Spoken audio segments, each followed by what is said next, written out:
Ketika mendengar kapal apung Dr. Lee Darmawan karam di perairan NTB, hati saya entah kenapa tersentuh.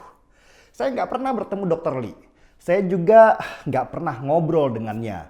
Momen di mana akhirnya kami ngobrol itu baru kemarin lewat video call. Tetapi saya seperti sangat mengenalnya lewat cerita-cerita tentangnya, lewat tayangan tentang dirinya di acara Kick Andy, dan banyak lagi.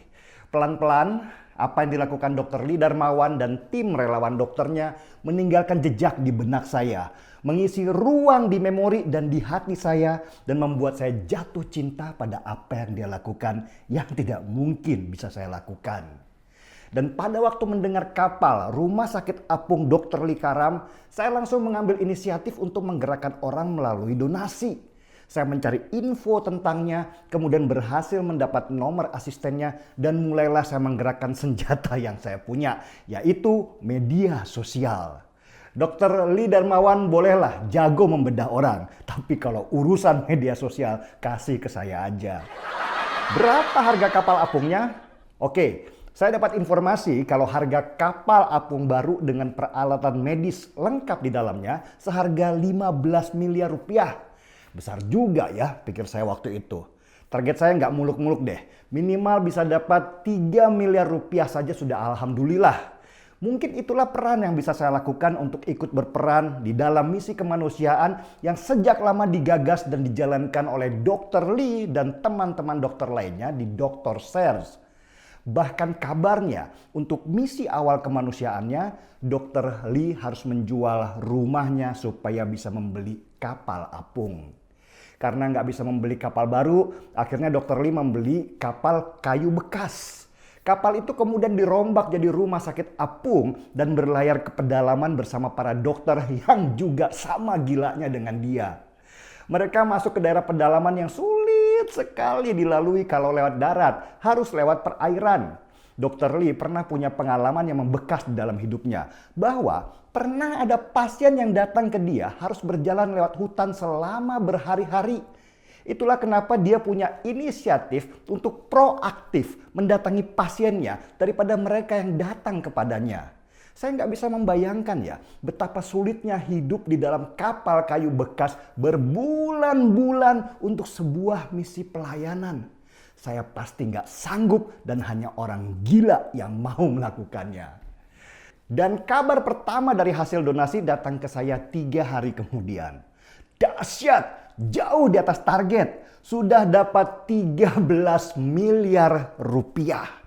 Ini benar-benar mengejutkan buat saya. Kalau ternyata kekuatan media sosial itu bisa jadi luar biasa kalau dipergunakan dengan benar. Dan ternyata Dr. Lee juga menjadi inspirasi banyak orang yang sekarang mungkin sudah pada sukses dan punya banyak perusahaan.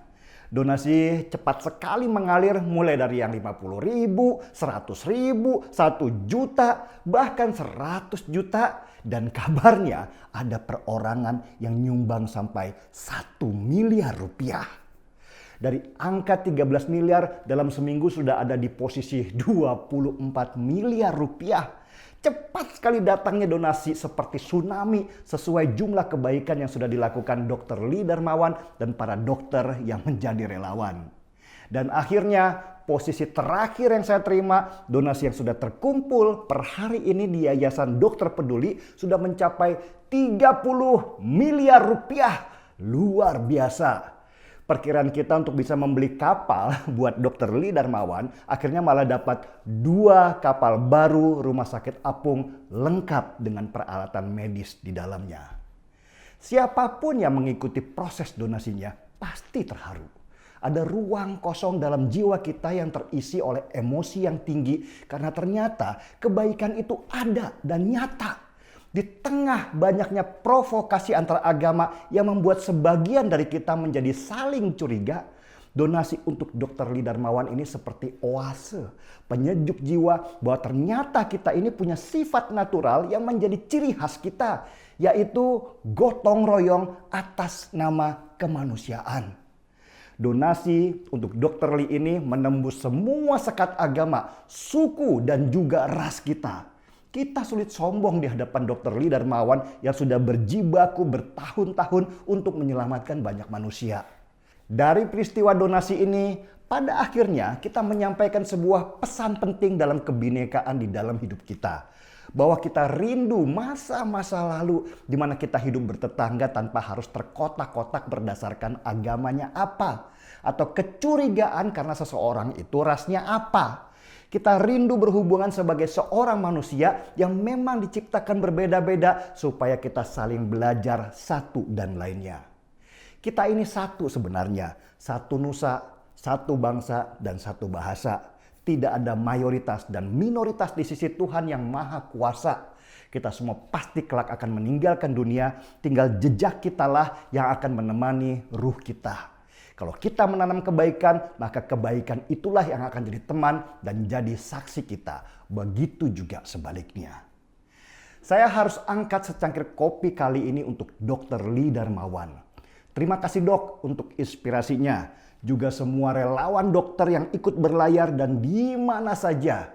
Juga kepada para donatur yang budiman yang sudah mau menyumbangkan sedikit yang dia punya tetapi besar artinya buat kemanusiaan. Kita seperti kembali ke masa sekolah dasar dulu. Pelajaran sederhana tetapi penting sekali maknanya. Bahwa sebatang lidi tidak akan bisa berbuat apa-apa. Tetapi sekumpulan lidi bisa menjadi alat untuk membersihkan rumah. Selamat berlayar Dr. Lee. Selamat bertugas para dokter semua. Saya harus undur diri. Saya dan teman-teman lain punya tugas yang berbeda dengan tujuan yang sama, yaitu menjaga negeri kita tercinta. Seruput dulu kopinya.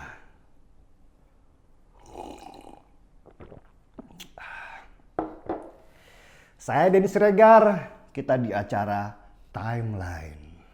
Kalau kamu jadi dokter, jangan memeras orang kecil. Mereka akan bayar kamu, tapi mereka menangis di rumah karena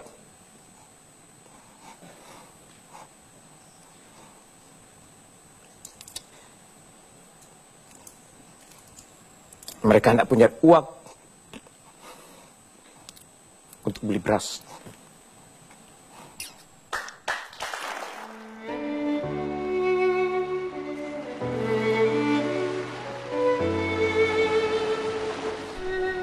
Merdeka adalah melihat senyum pasien.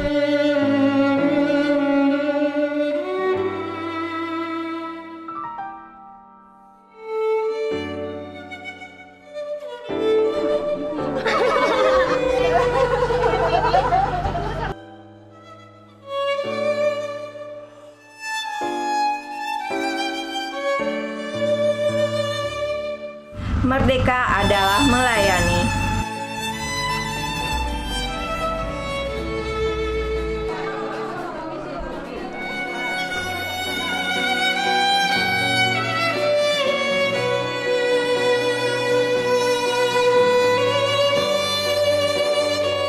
Merdeka adalah saya